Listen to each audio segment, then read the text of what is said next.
you very much for joining us on yet another day, another exciting edition of the 3FM Sunrise. It's been a very cold night, a very cold evening. We've had rain in part of the capital, Accra. For other regions, it might not be as similar in terms of the output of the weather. But nonetheless, this is the day the Lord has made. We are thankful, we rejoice, and we're glad in it. It's a beautiful day. Today I want to share something with you on the weight you carry for others. Yesterday we reflected on loyalty, on the rare kind of friendship that stands firm even when it costs something. Today let's take a step further. Life happens for a reason. Because loyalty is not just something we admire. It's something we must practice. In the end, it will get better. So there was a man who was always present, always has been, not very loud, not very dramatic, not constantly speaking, but always present. It's a beautiful day. Now, when people were struggling, he showed up. Let us unite. We got one life, so let's make it right. It's a beautiful day. When things were uncertain, he stayed, and when others walked away, he remained steady. One day, someone asked, "Why do you carry people like this? Why do you stay when it gets difficult?" He paused for a moment and said, "Because one day, someone carried me." Put that brain to work.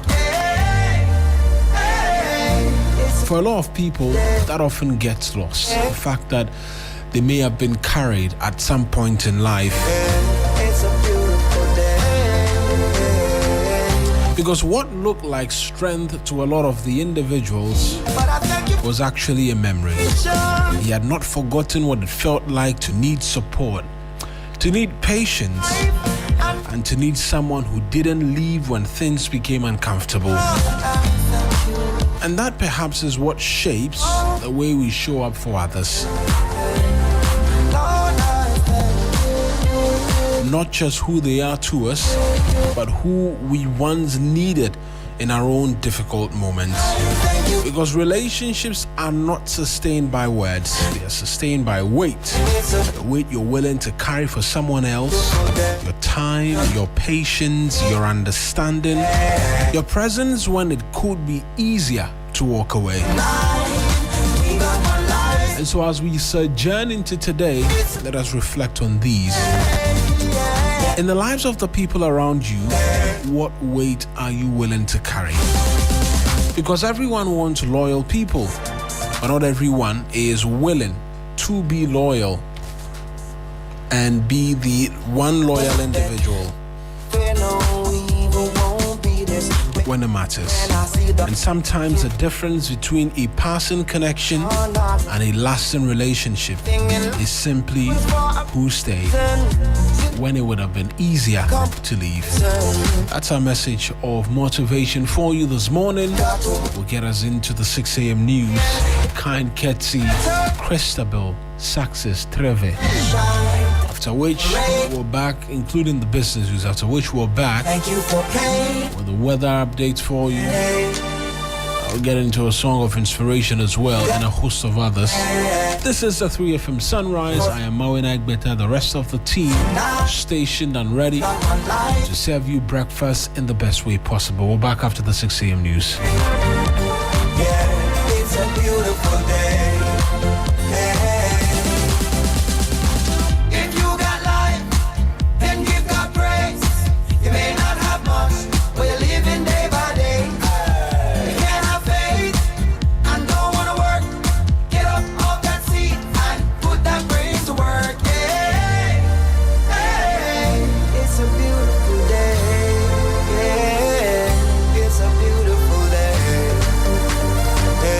It's a beautiful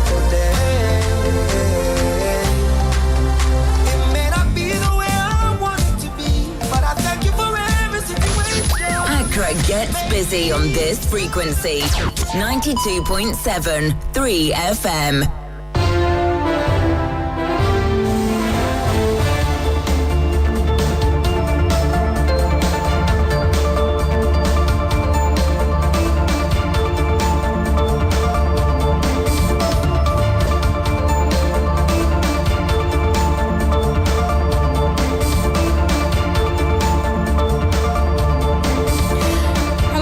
Welcome to the morning news on 3FM 92.7.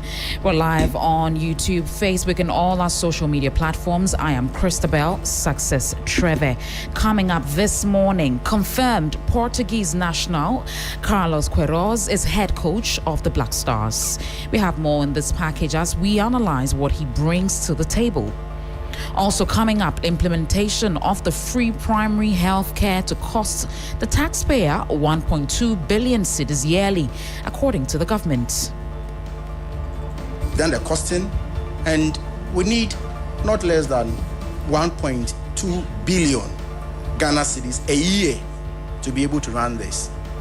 Plus, Bono Regional Chairman of the NPP, Kwame Bafo, popularly known as Abronya DC, released following a bail bond execution by Minority Leader Ahenyo Marking. We've got details of these and many more for you. Please stay with us.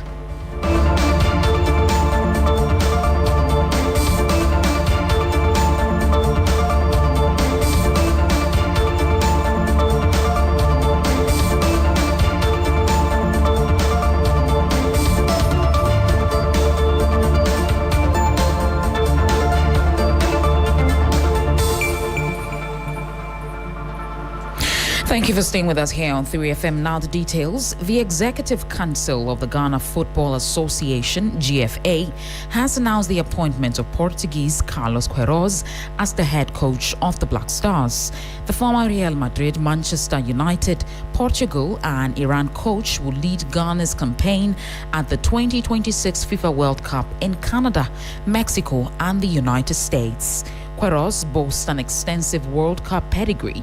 He led South Africa to qualification for the 2002 FIFA World Cup, guided Portugal to the knockout phase in 2010 and took charge of the Iran at both the 2014 and 2018 tournaments. He has also held coaching roles in Egypt, Oman, Japan and Qatar and is expected to bring his wealth of experience to bear during the World Cup. Coach Queiroz begins work immediately to prepare the Black Stars for the tournament, which kicks off in June 11, 2026. Away from that, Bono Regional Chairman of the NPP, Kwame Bafo, popularly known as Abronya DC, has been released following a bail bond execution by Minority Leader Ahenyo Marking. Kwame Bafo, alias Abronya DC, was arrested by CID over alleged false publication, threats, and conduct likely to cause fear and panic against an Adenta Circuit Court judge. The Minority Leader, Alexander Ahenyo Marking, praised the high level of cooperation from the IGP and police CID boss. Creating a whole media outrage or showing somebody where the power lies. But let me again thank them, the IGP and his CID boss, for accommodating us, listening to us. Looking at the time, they should be closed and gone, but they've cooperated with us. Chairman Abronya was sent into custody.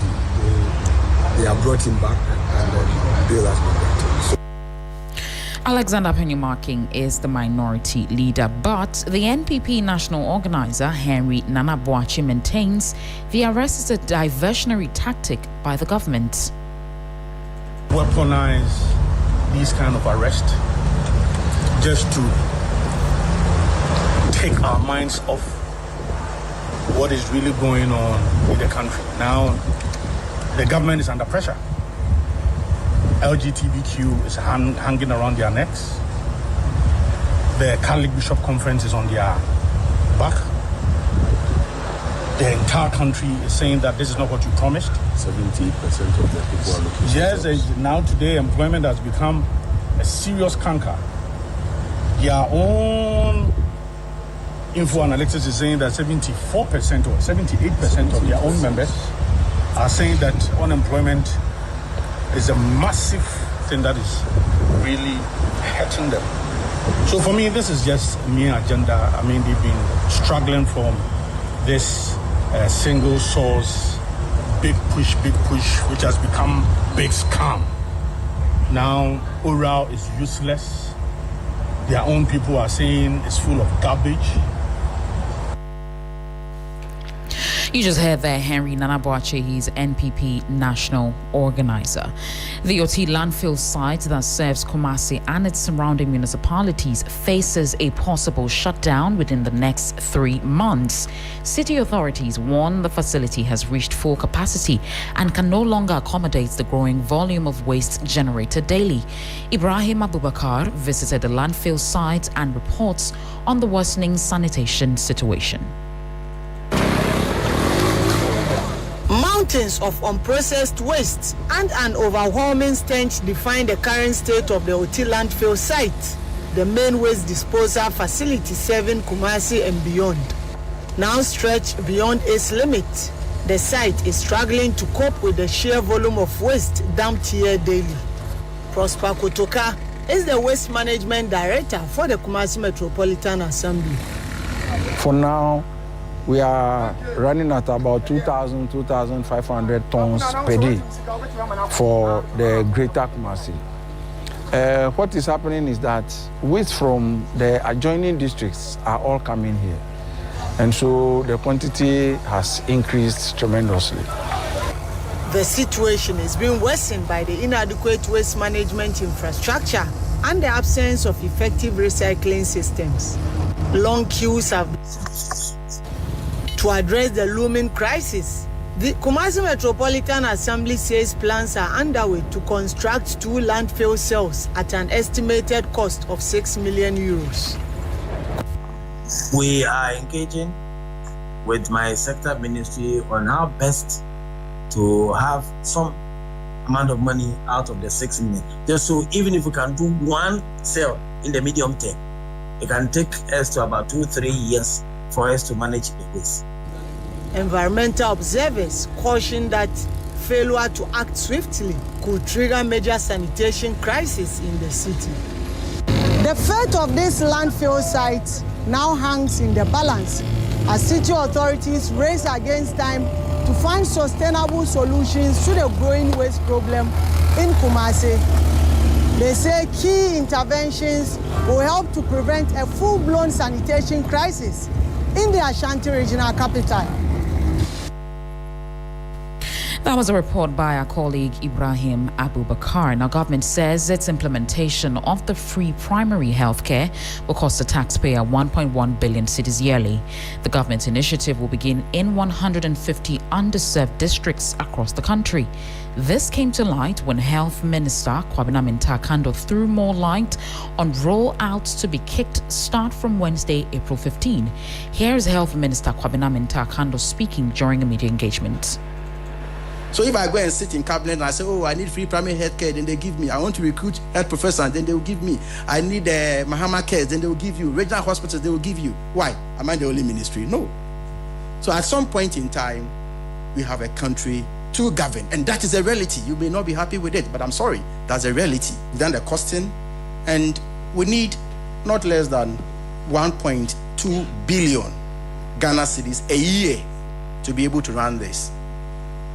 So we've done the costing. So if you want by much, you can divide by 12 and you get a figure.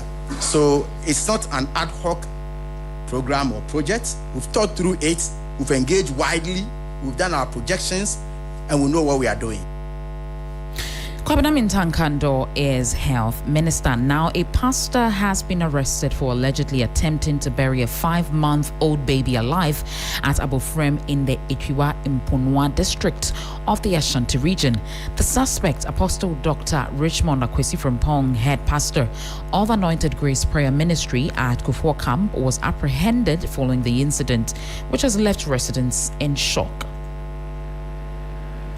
An eyewitness, Winfred Agba, says he spotted a pastor and accomplice at a refuse dump at about 11 p.m. holding the baby under suspicious circumstances. He says he intervened and discovered the child was still alive and about to be buried.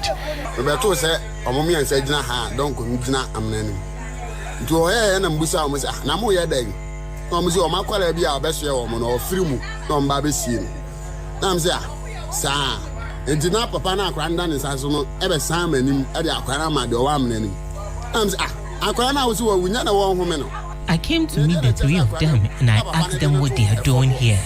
They told me it's their baby who has passed on and they are here to bury it. I insisted seeing the child. That's when I found out that the baby is alive. We later sent them to the chief.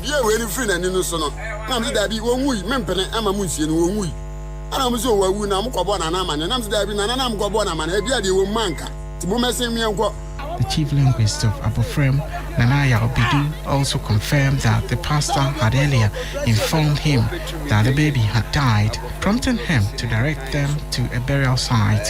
He says he was unaware the child was still alive at the time.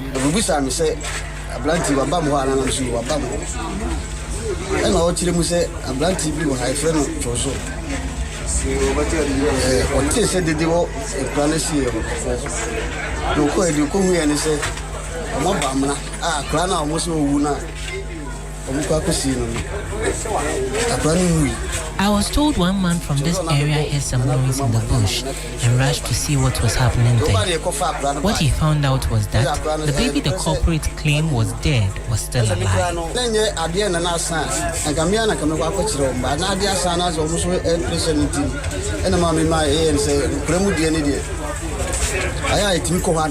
Police at BBNE have since arrested the suspect and his accomplice and say investigations are ongoing. The baby has been taken to the Abofrem clinic and is receiving medical treatment. And that's how we end the morning news here on 3FM 92.7. For more updates, please check out our website, 3news.com. I am Christabel Success Trevor. Time for business.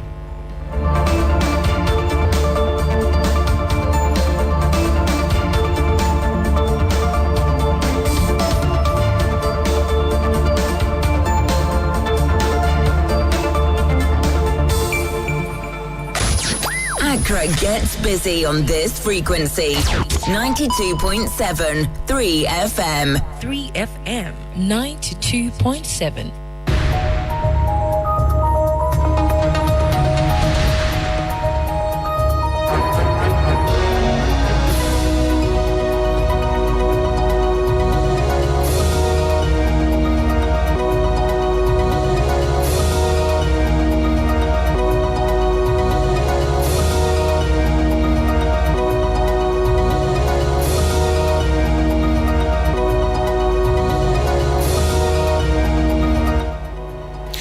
Good morning and welcome to the business news on Sunrise. Coming up this morning, Ghana Union of Traders Associations strike tensions to be tested as importers, freight forwarders meet the transport minister on April 16 over public and AI concerns and port disruptions.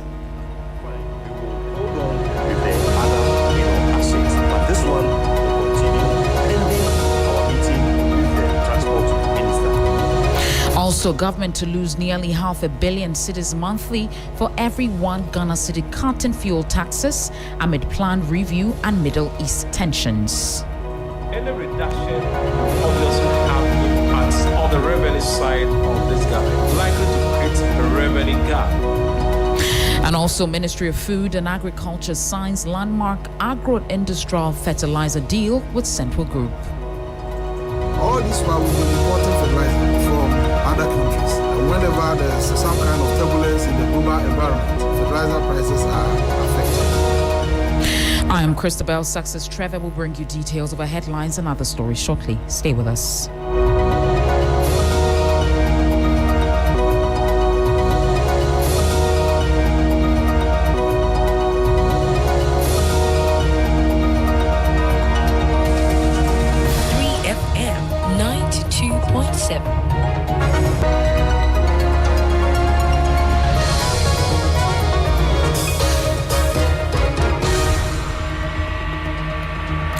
Thank you for staying with us here on 3FM. Now, the Ghana Union of Traders Association say its nationwide strike is still in force, dismissing reports suggesting the action has been suspended. The clarification comes amid growing uncertainty within the trading community following disruptions linked to the rollout of the publican AI system at the ports. The system, introduced to enhance revenue assurance and streamline cargo clearance, has instead triggered concerns over high and unpredictable duty assessments, delays, and rising demurrage costs. Despite earlier engagements with authorities, traders say their concerns remain unresolved, prompting the directive to halt duty payments and suspend operations. President of GUTA, Clement Boateng, has been reacting to publications claiming the strike has been called off on Business Focus on TV3. Ministry of Finance, has taken an entrenched position, and so we also, have to fight very hard. So the strike is still on? Yes. So what we told Professor Jampo was that as part of actions that we have lined up, this is one of the actions that we have, implemented right now. So what we can do is, fine, we will hold on with the other, actions, but this one will continue pending our meeting with the transport minister.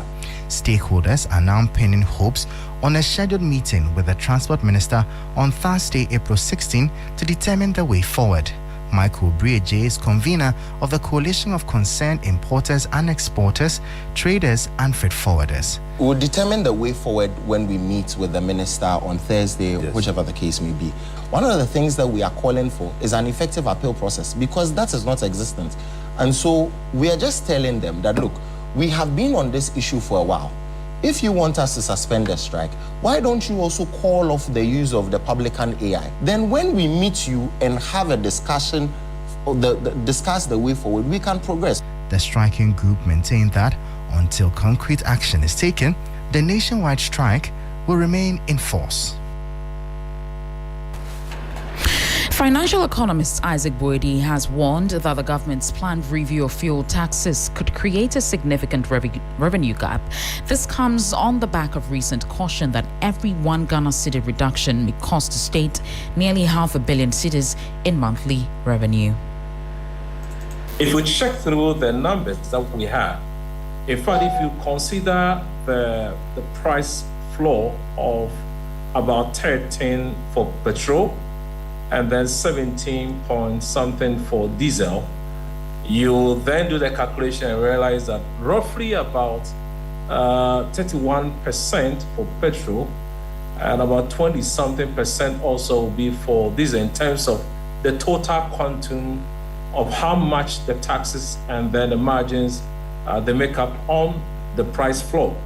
So if you do this mathematics, it just tells you that yes, any reduction will obviously have impacts on the revenue side of this government, likely to create a revenue gap. And as to how the government is going to take care of that revenue gap, we are yet to be told. That was financial economist Isaac Boedi. He has been warning that the government's planned review of fuel taxes could create a significant revenue gap. Now, Ghana's economic recovery has earned strong praise from the World Bank, with senior officials commending both the country's progress and the leadership of Finance Minister Dr. Kasiela Tuforcing. At a high-level meeting in Washington, the regional vice president for Western and Central Africa lauded Ghana's performance over the past year, describing the turnaround as impressive and signaling the bank's readiness to deepen support. Dr. Forson, speaking on behalf of the government, noted that 2025 marked a decisive turning point after a difficult period, with Ghana now firmly on the path to debt sustainability and transitioning toward growth and development. And Greek Minister Eric Opoku says a planned fertilizer plant and cashew processing facility could create millions of jobs as the government moves to expand local agro-industry and reduce reliance on imports. This follows a landmark agro-industrial fertilizer deal with Centio Group. There's more in the following report. The agreement with Centio Group Limited is part of efforts to shift Ghana from exporting raw commodities to processing them locally. Officials say local fertilizer production could help lower input costs for farmers and improve food security over time. The move comes as Ghana rolls out one of its largest fertilizer support programs, with 272,000 metric tons expected to be distributed nationwide under the 2026 budget. However, details around funding and timelines for the new plant remain unclear. All this while we've been importing fertilizer from other countries. And whenever there's some kind of turbulence in the global environment, fertilizer prices are affected. Now we want to ensure that fertilizer is produced here in Ghana.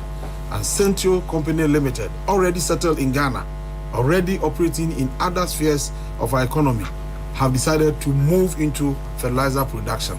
The minister spoke on job creation potential of the projects. Once the factory is processing, they will need more people to support them, and that will bring in a lot of jobs. So it's an opportunity to create millions of jobs for the sustainable jobs that will pay them well. If implemented successfully, the project could reshape Ghana's agricultural value chain, though past initiatives have faced delays. Now let's take a look at how the cedi is faring against major trading currencies and how some key commodities are also faring on the global markets. On the interbank foreign exchange market, the dollar is selling at 11 cedis, 3 pesos. It gained 1 peso. The British pound is selling at 14 cedis, 85 pesos. It gained 3 pesos. The euro is selling at 12 cedis, 93 pesos. It also gained 2 pesos. However, be guided that these figures could be higher at the Forex Bureau near you.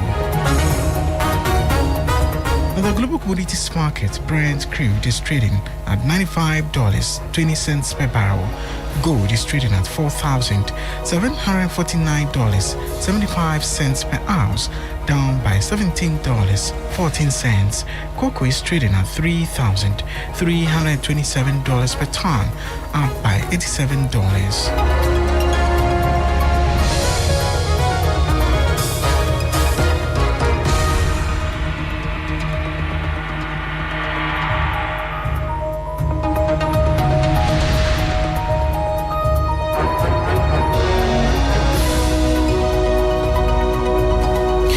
How we wrap up the business news here on Sunrise. For more stories, check out our website 3news.com. I am Christabel Success Trevor. Sunrise continues.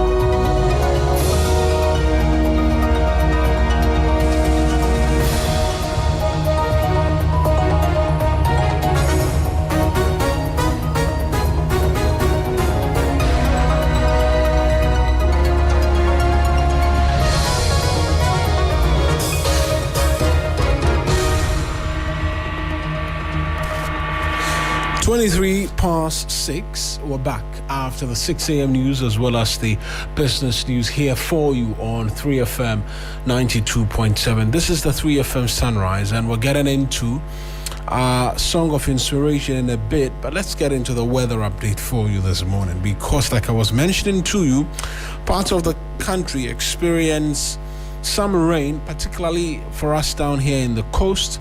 And so the Ghana Meteorological Agency says that mostly cloudy conditions coupled with the formation of mist or fog patches are expected over the coastal, hilly and forest zones this morning.